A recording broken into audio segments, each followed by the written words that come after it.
mga dating mga rebelde, tangina sila ang nagpapakulong ng mga pulis ngayon. Saan ka mo makakita ng ganun, mga bossing? 'Di ba? Ito, basahin natin 'tong ano na 'to. Basahin natin 'to mismong ano na 'to ni Sir Jason sa tingnan ninyo ha. Ito yung open letter ng mga military, mga bossing sa ating administrasyon. Ayan, sige tanggalin natin 'to.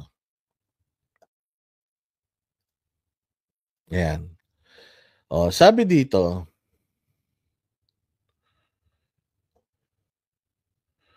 in an open letter, they said the Armed Forces of the Philippines, AFP modernization programs 15 billion reduction from its planned 50 billion budget for next year is among their concerns. Oo, among their concerns, mga bossing ha. Sabi ko nga sa inyo, ibawasan mo yung budget tapos dagdagan mo yung allowance. Putang ina, nakatarantaduhan yun. Ayuda yun. Hindi yun. Mas importante sa mga sundalo yung buhay nila. So when you say, gagawin mong modern yung AFP, ibig sabihin, makakatulong yun sa pag-preserve ng buhay nila. Why? Mas magiging powerful sila compared dun sa mga kalaban. So, the likelihood na madisgrasya sila, mas liliit versus sa estado ng ano natin ngayon, ng depensa natin ngayon, na pwede tayong talagang, mas malakas pa yata yung mga baril ng mga rebelde kaysa sa mga sundalo natin eh. So kapag meron kang modernization program, ibig sabihin, mas lumalakas ka kaysa sa mga kalaban mo. Therefore, yung chances na mas nananalo tayo, na ma-preserve yung buhay ng mga military natin, mas mataas, di ba? Binawasan nila ng 15 billion yung 15 billion. O di magkano na lang, 35 billion na lang. Ano na lang magagawa nun? Sayang pa yun, di ba? The retired AFP and PNP official said, this reduces national defense efforts and hinders the AFP's ability to confront security concerns and modernize necessary equipment. Paano ka makikipaglaban sa South China Sea? Putang ina, binawasan mo ng budget yung mga lumalaban doon. Restoring the full allocation is important for maintaining the country's sovereignty and military readiness. Yun yung laman nung kanilang open letter. Sabi nga nito, we, the retired and concerned members of the Armed Forces of the Philippines, the Philippine National Police, uniformed personnel, vanguard, civil society, and civic organizations and concerned citizens of the Republic are writing to you today to convey our serious concerns regarding the questionable deviations of the approved General Appropriations Bill 2025 from National Expenditure Program that Your Excellency submitted to Congress. So this is all about budget. Saan napupunta yung budget? Sabi ko nga sa inyo putang ina, galit na galit etong mga sundalo na to sa korupsyon. Nandoon sila sa bundok, nakikipagpatayan sila sa mga rebelde. Butas-butas yung mga medyas nila, sira-sira mga sapatos nila, kinakain nila, damo-damo na lang sa bundok.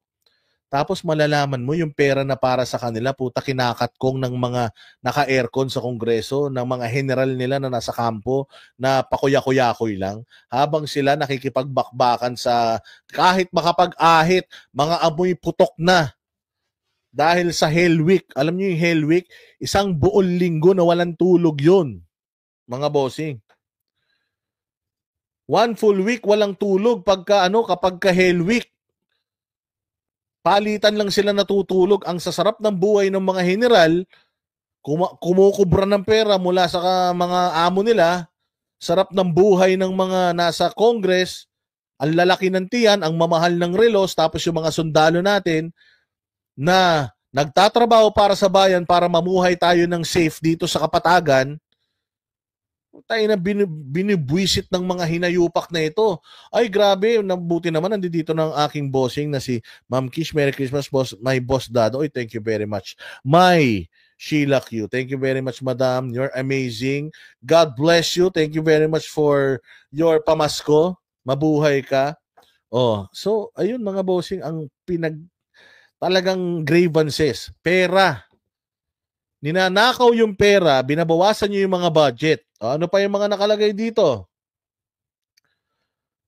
These changes are the remarkable upgrades and new items which are unnecessary and which favor less important needs at the expense of most basic needs of the Filipino people, including the welfare and security of our country. The retired official said they're asking the president to return the budget to the bicameral conference, blah, blah, blah. Ano pa dito? Furthermore, we urge your excellency to use your veto power to delete extraneous clauses and support the return of monies to monies to essential sectors that were unfairly disregarded throughout the financial process. 'Di ba? Among the budget issues raised by the open letter were the unjustified increase of allocations for the Senate from 12.830 billion to 13.930 billion. The House of Representatives budget that grew from 3.45 billion to 33, doble billion at the Department of Public Works and Highways, budget that was proposed at 288.6 billion but naging 1.13 trillion. Putang ina, sobra.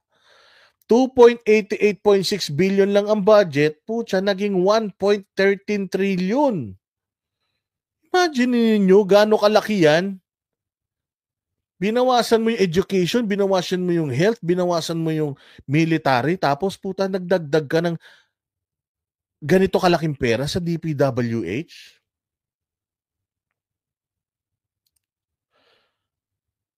Ayan o. The retired AFP, PNP, and Philippine Coast Guard officials are also questioned the insertion of the controversial ayuda para sa kapos na kita ng program, saying it was unclear where 26 billion was added for AKAP. Nagdagdag ng 26 billion, hindi naman nire-request ng DSWD.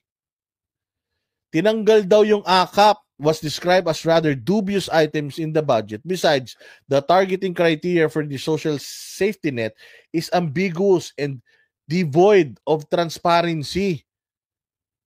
Hindi transparent talaga, lalo na kung sino yung mga beneficiaries. Ayuda in aid of re-election.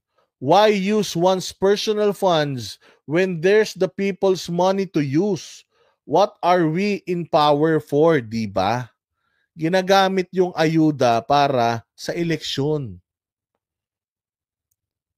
Kaya nga sinasabi nito mga to, I concur, Mr. President, please veto the objectionable portions of the budget and demand that Congress stop hijacking the annual budget for its own parochial interest at the expense of national priorities, at the expense of taxpayers' money.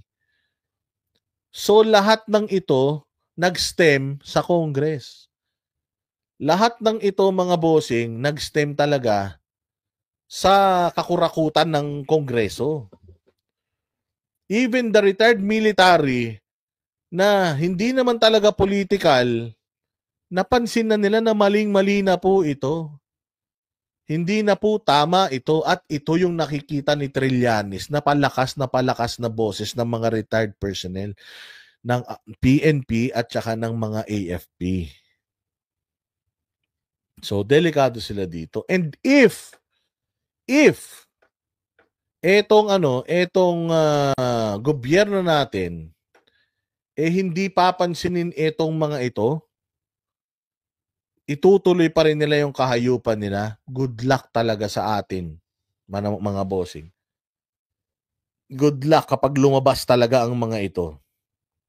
Ayaw na natin as much as possible ng sabi ko nga sa inyo, at this point in time, mas gusto natin or mas kailangan ng bansang Pilipinas yung maayos na Pilipinas.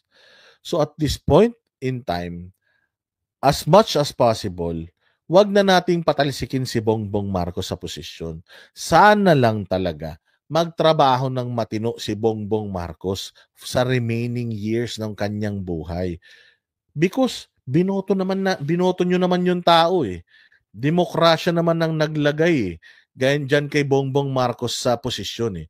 So, hayaan natin na tapusin. Ngayon, kailangan lang po maintindihan ng administrasyon na ito na hindi po kami nagsasalita rito, nagrereklamo dahil ayaw namin sa inyo. Pero nagrereklamo kami kasi nga mahal namin ang Pilipinas. Hindi kami nagrereklamo para patanggal kayo dyan sa pwesto. Kung ayaw nyong matanggal sa pwesto, siguraduhin nyo naman yung trabaho. Ayusin naman natin yung trabaho para lahat naman tayo masaya.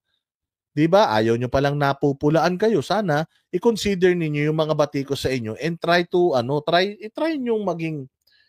i-try niyo maging maayos, i-try niyo maging matino, 'di ba? Kasi kung maayos at matino na kayo, di all goods tayo, magrereklamo ba tao? 'Di ba? Kaya ngayon sabi ni PRD, sabi nga ni Chori Choli, isubsob mo yung ulo mo sa trabaho. You're expected to do that. Binoto ka ng 31 million magtrabaho ka, sir. Huwag mong hayaan na yung mga tao sa paligid mo yung nasusunod because hindi naman sila ang ibinoto ng tao kundi ikaw. Aralin mong maigi, Bongbong. Bumaba ka sa mga mamamayang Pilipino, pumunta ka sa mga bukid. Alamin mo yung problema nila. Wag mong alamin yung problema ng bayan diyan sa mga oligarko mo rin na mga kasamahan diyan sa paligid mo. Bumaba ka sa mga Pilipino, bumaba ka sa lumabas ka ng bahay mo. Huwag kang putang ina kung ano-anong ginagawa niyo, party concert kayo ng concert. Umiikot ka sa buong Pilipinas, alamin mo problema. Pag-usapan niyo yung solusyon, hindi yung putang ina, pare-parehas yung tinatapik yung mga sarili ninyo, job well done kayo ng job well done sa mga sarili ninyo, wala naman kayong nagagawang matino talaga.